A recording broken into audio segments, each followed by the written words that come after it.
Hello friends, I'm just here hanging out with my fern, who you'll remember, and somebody just asked me to make a video about an unrelated matter, and I realised that I would like to read something to you at this time.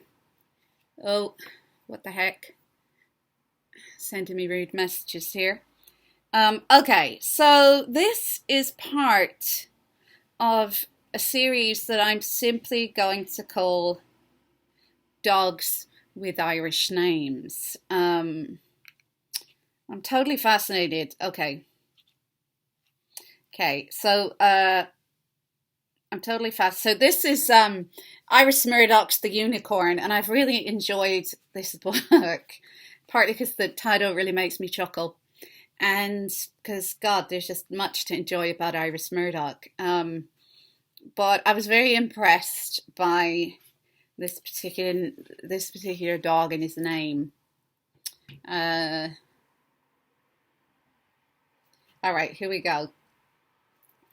Effingham's room faced the sea.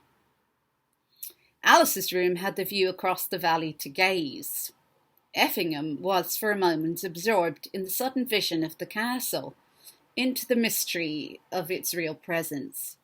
It was so powerful an object in his imagination that the sight of it, in reality, faded and diminished, always gave him a slight shock. Then a movement caught his attention, and he saw Pip le Jour below on the terrace with his retriever dog, Tadg, at his feet, his glasses levelled on the house opposite. Effingham stood back with a frown. "Pip is such a romantic," said Alice. She wanted to defend Pip against Effingham's irritation. "Hannah makes romantics of us all." He did not intend to hurt Alice. He smiled a smile of conciliation. "I wish I could make a romantic of you, Effie." "All right, don't panic, I'm not going to start."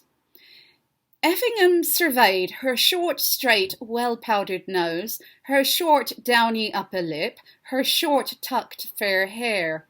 Her cheeks were more fleshy now.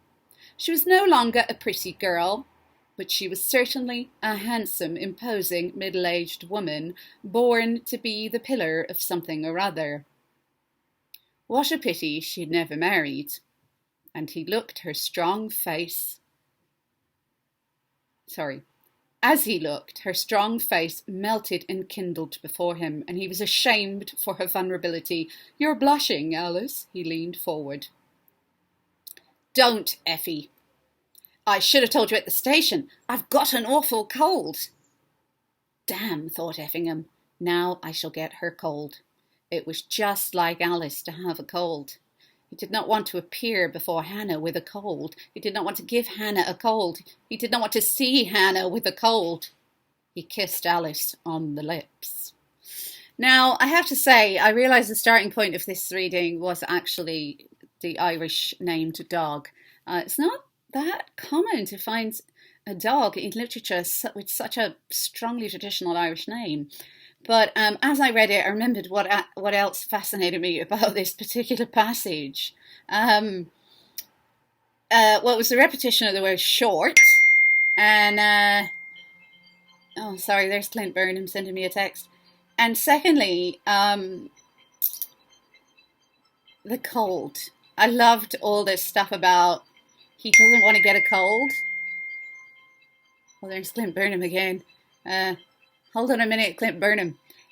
He doesn't want her to get a cold, which I thought was very redolent of this time in the year of our Lord 2020, where we're all terrified of giving each other,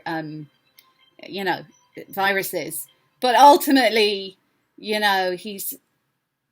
does kiss her on the lips. And that, of course, anyway, we started with the dog and we ended up with the kiss. Okay, Sinead.